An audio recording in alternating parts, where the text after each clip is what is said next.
We were studying the book of Ecclesiastes, and we are now at latter parts of our studies. We've been talking about the preacher, trying to find the meaning of life, trying to find what is our purpose here in earth. He found that everything in earth is vanity. Everything in here is vanity, that everything that we do over here is just, it's just going to go to dust. But he said that as in the result of his search for a meaning of life, he concluded that everything is vanity. But even one who lives many joyful years can still anticipate days of darkness. In verse 8 we can see that, but if a man live many years and rejoice in them all, yet let him remember the days of darkness, for they shall be many. All that cometh is vanity. There are things that we can't change. There are things that we can't undo. Just because everything on earth is vanity, though, the preacher said that to enjoy the things that God has given you, to enjoy the fruits of your labor, from what you have, you can acquire all of these. You can acquire, from riches to lands to a lot of people around you, but without God, all of these are vanity. He said that to enjoy the things that God has given us, to enjoy life, the life that God has given us. While life under the sun, viewed purely from an earthly perspective, is vanity, that does not mean one should simply give up in despair. No. Throughout the preacher has counseled his readers to enjoy what God has given one. From the blessings of what we eat, from the clothes that we wear, from the house that we will live in, to enjoy the fruits of your labor, to enjoy these things that God has given us. The lessons gleaned through the preacher's own experience need to be learned by everyone, especially the young. Otherwise, they may waste years running after things that really don't satisfy, miss out on the true enjoyment of life available to them in their youth. Back in 2003, 2004, when I was in West Baptist College, a preacher said that young isn't really about age. Youthfulness isn't really about how old you are. It's how you live your life. How there's certain youthfulness in each group that we enjoy things differently. We enjoy things. The younger generation might enjoy being, out, going to the beach, being very, finding that exhilarating thing that we want to feel alive.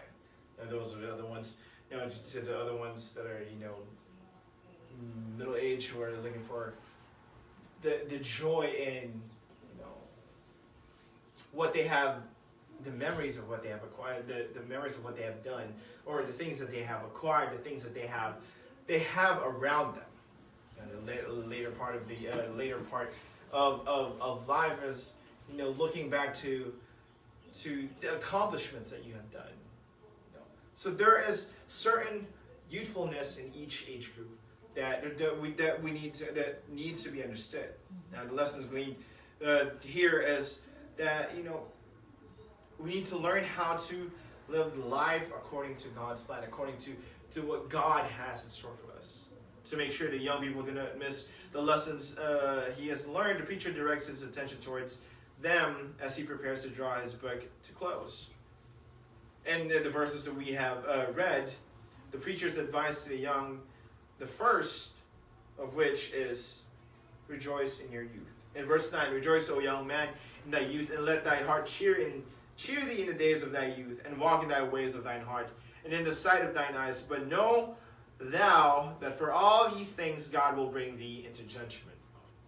We just said, enjoy your life. Enjoy what is pleasing to you, how you're going to enjoy life the way you want it. But know that each actions, each each decision that you make is going to come into judgment. Right. That it will define you. It'll define who you are in the future. The things that you decide, the things that you do today. He wants you to be joyful, to do things that are pleasing. You know, we can see in verses 7 to 10 of chapter 9, go thy way, eat thy bread with joy, and drink thy wine with a merry heart, for God now accepteth thy works. Let thy garments be always white, and let thy head lack no ointment.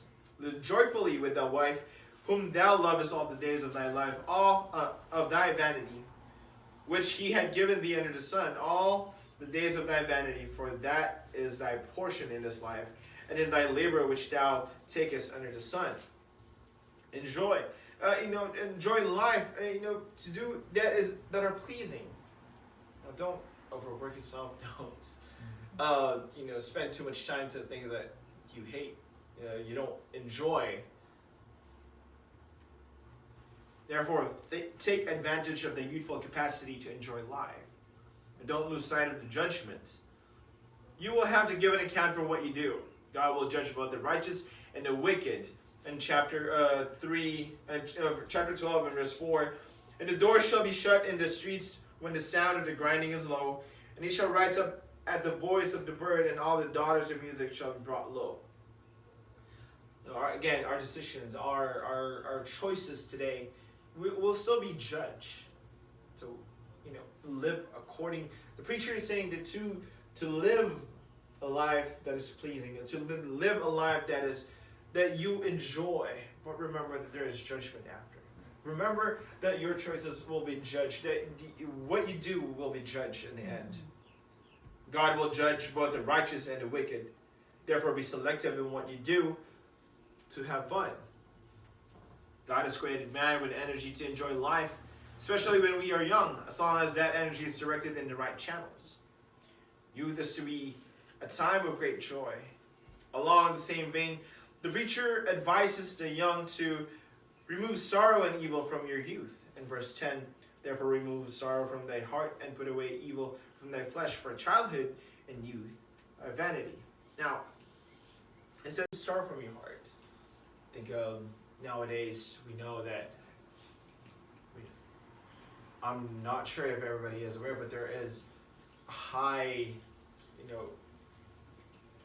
percentage of people, of young people that are feeling depressed, that feel depression, that feel sadness, that feel sorrow. The Bible said, the preacher said that to remove sorrow from your heart. Sorrow and pride is one of the joy they should have in their youth. Enough sorrow comes with it without our help. Make sure that we do not add to do. Let's not add things that will give us sorrow, that will make us even more sad, which leads to to the next point: remove evil from your flesh. A lot of people when they're sorrowful, when they're sad, they turn into things that are definitely harmful for our body, definitely harmful for ourselves, from alcohol to drug use to whatever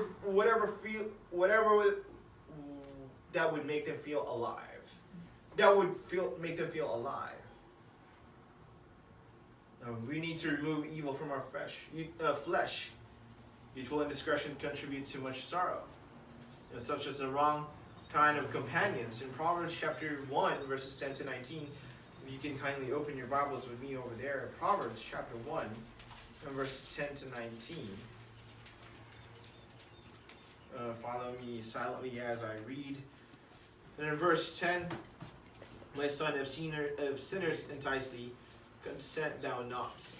They say, come with us, let us lay wait for blood, let us lurk privately for the innocent without cause. Let us swallow them up alive as a grave, and whole as those that go down into the pit. We shall find all precious substance. We shall fill our houses with spoil. Cast in thy lot among us. Let us all have one purse. My son, walk thou not in the way with them. Refrain thy foot from their path, For their feet run to evil, and make haste to shed blood. Surely in vain the net is spread in the sight of any bird. In verse 18, they lay wait for their own blood, they lurk privately for their own lives. So are the ways of everyone that is greedy of gain, which taketh away the life of the owners thereof. See here that we have been warned that the wrong companion could kill you, that the wrong companion could send you in a path of destruction, such succumbing to the enticements of the wicked. Childhood and youth are fleeting. Don't waste them on things that only bring much grief and sorrow in life. A wrong companion definitely will put us in a path of where we shouldn't be, and to do things that we shouldn't be doing. Now, youth, while short, can be a wonderful time of life. The key is to heed the next admonition, which has already been alluded in the reference concerning the judgment, and that is to remember God in your youth. In verse 1 of chapter 12, remember now thy Creator in the days of thy youth, while the evil days come not, or the years draw nigh, when thou shouldst say, I have no pleasure in them. Great men of God serve him. Sorry. Let me backtrack. Serving God is not just for the elderly. I think growing up in a few churches that I've grown up to, our pastor, my dad really started quite a few churches. Seeing from going from one church to the other, you can see that even in the Bible school and the church school that we went to, you see that in the youth that's just sometimes just there because they were there because their parents are there. Their parents brought them there, so they're just in church. But serving God is not just for the elderly. We see a lot of them. A lot of the youth just kind of gathering around and having fun, things like that. There's nothing wrong with that. Again, as long as you do the will of God, do what is right with God. Great men of God serve Him from their youth. From Joseph to Samuel to David, to Solomon to Josiah to Daniel. These are young people that gave their life to God. Jesus provided a proper example as well in Luke chapter 2 verses 41 to 52. Luke chapter 2 verses 41 to 52. Now his parents went to Jerusalem every year at the feast of the Passover. But when he was 12 years old, they went up to Jerusalem after the custom of the feast. And when they had fulfilled the days, as they returned, the child Jesus tarried behind in Jerusalem, and Joseph and his mother knew not of it. But they, supposing him to have been in the company, went a day's journey, and they sought him among their kinsfolk and acquaintances. And when they found him not, they turned back again to Jerusalem, seeking him. And it came to pass that after 3 days, they found him in the temple, sitting in the midst of the doctors, both hearing them and asking them questions. And all that heard him were astonished at his understanding and answers. And when they saw him, they were amazed. And his mother said unto him, Son, why hast thou thus dealt with us? Behold, thy father and I have sought thee sorrowing. And he said unto them, How is it that ye sought me? Wist ye not that I must be about my father's business? And they understood not the saying which he spake unto them. And he went down with them and came to Nazareth, and was subject unto them. But his mother kept all these sayings in her heart. Jesus increased in wisdom and stature and in favor with God and man. You see, even at the young, at 12 years old, Jesus was going to the temple, serving God, doing what his purpose is on earth, is to do what God has set him for. And serving God will help you make the right choices, even as it helped Joseph. And let's see Genesis chapter 39, verses 7 to 12. Genesis chapter 39, verses 7 to 12.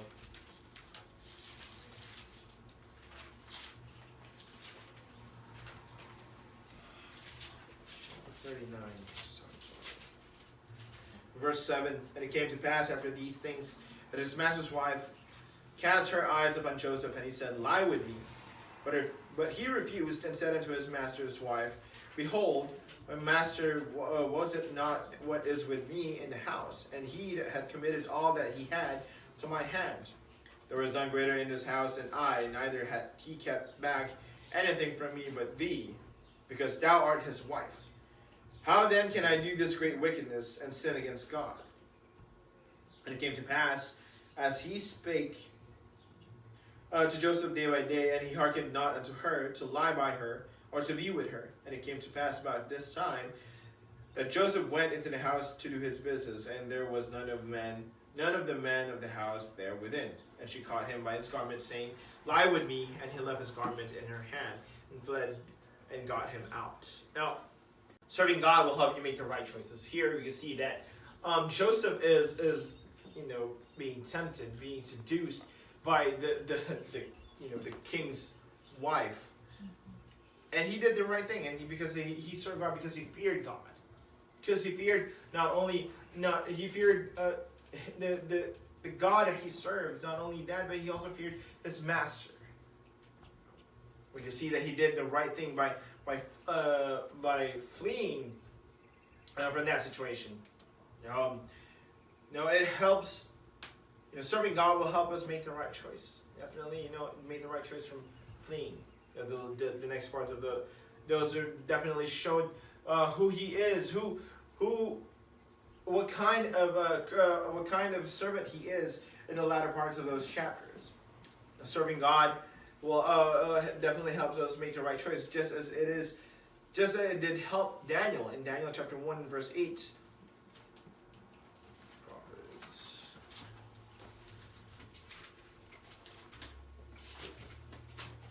Daniel chapter 1 and verse 8.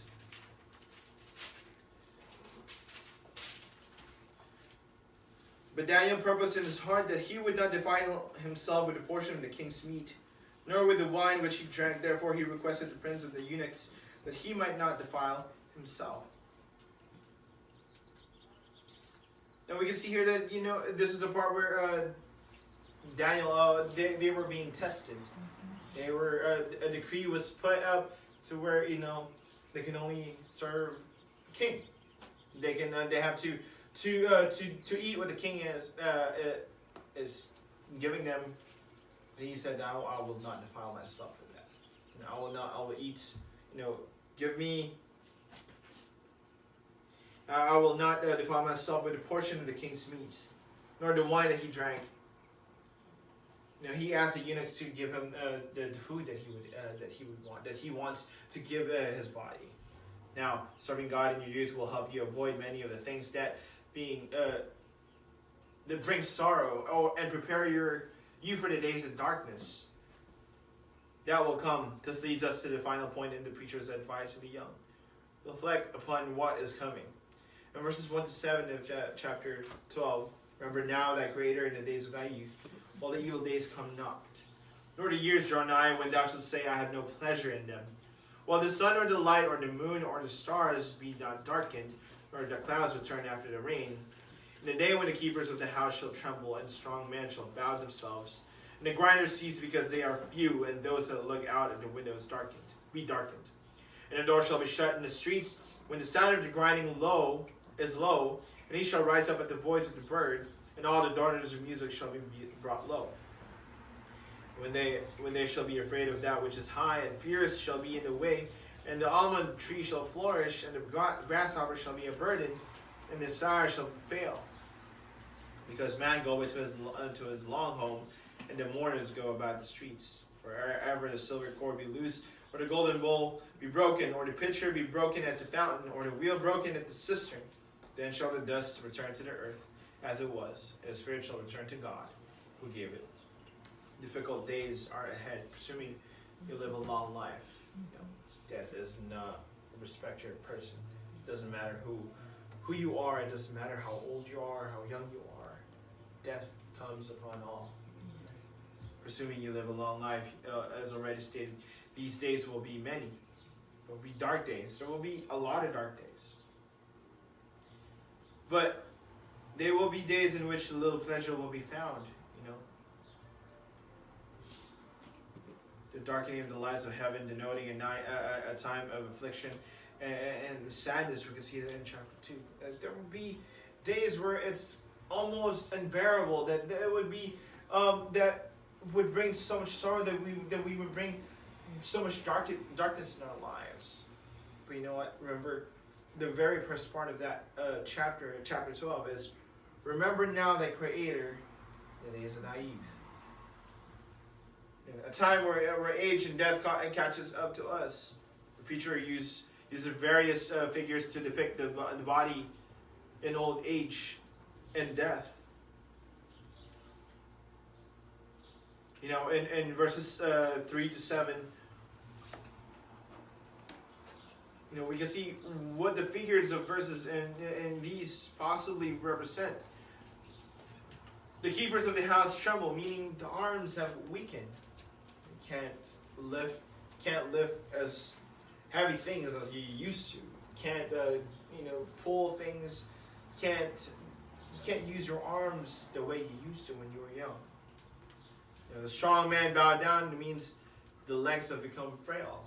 You can't run. You can't jump. You can't walk as quickly as you can. You know, takes a lot more effort just to stand up. The grinder cease because they are few, and the teeth fall out. You have no more teeth.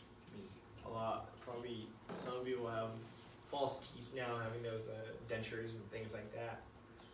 You know, those that look through the window grow dim. The eyes lose their sight. We're starting to, we can't see as clearly as we used to. I mean, I can't see as good as I used to, that's for sure. When the doors are shut in the streets, I mean, the ears become hard of hearing. These are examples of, how he is exemplifying of what is going on.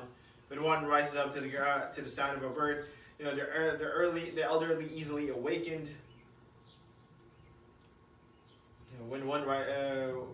And all the daughters of music are brought low. The voice no longer able to produce music. We can't speak as loudly. We can't produce music. We can't sing. When the almond tree blossoms, the wakefulness of old age setting in. When a grasshopper is a burden, an old man bowed like the insect, able to move only with some difficulty, and desires fails. For man goes to his eternal home, and the mourners go about the streets. And this is an obvious reference of death. The remaining figures alluding to the decay of the body. From before the silver cord, the spinal cord is loose. The golden mold, the skull is broken. The heart is being, is failing from the pitcher shattered at the fountain. The wheel broken at the wall. Your pelvis not working properly anymore. These are examples of what was going on to someone's body. Finally, the body returns to dust, and the spirit returns to God in verse 7. Now, the purpose of such description is not to depress a young man, but to instill the proper degree of sobriety, seriousness, a trait becoming the young man in Titus chapter 2 and verse 6. Titus chapter 2 and verse 6. Titus chapter 2 and verse 6. Young men likewise exhort to be sober-minded. Now, this is just an example to show that this is what's coming. This is what's going to happen later on in life. So enjoy the things that God has given you today. The things while you still can, when you can still enjoy the life that God has given you. Before your arm starts to fail, before your heart starts to fail, before you turn back into dust. Enjoy what God has given us. And the challenge our youth face are great. The temptations before us are many. The allurements of the world promise such but deliver little. The young are very susceptible to depression and despair. In a world in which life under the sun is vanity, they need all the help they can get.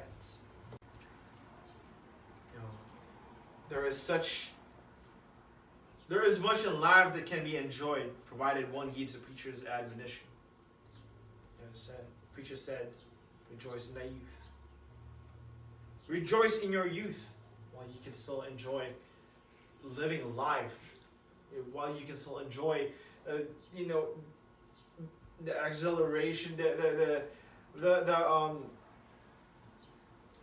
being able to have fun, being able to do things that an elderly person can't have, like from listening to music to enjoying, sightseeing and things like that.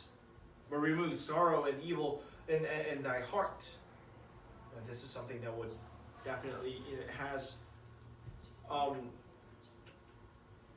made made it difficult for young people to enjoy life. Sorrowness in their hearts, and evil in their heart. And as the preacher said, to remember God in your youth.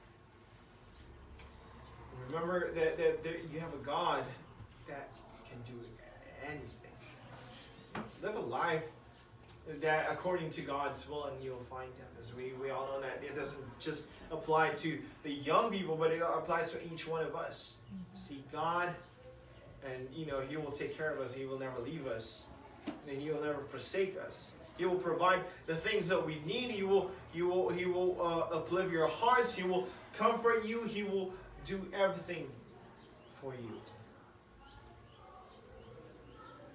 And the last part of the preacher's admonition was to reflect upon the days ahead.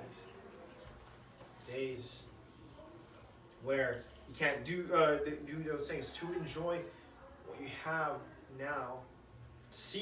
To see that your life is going to be, you don't know what's going to happen tomorrow.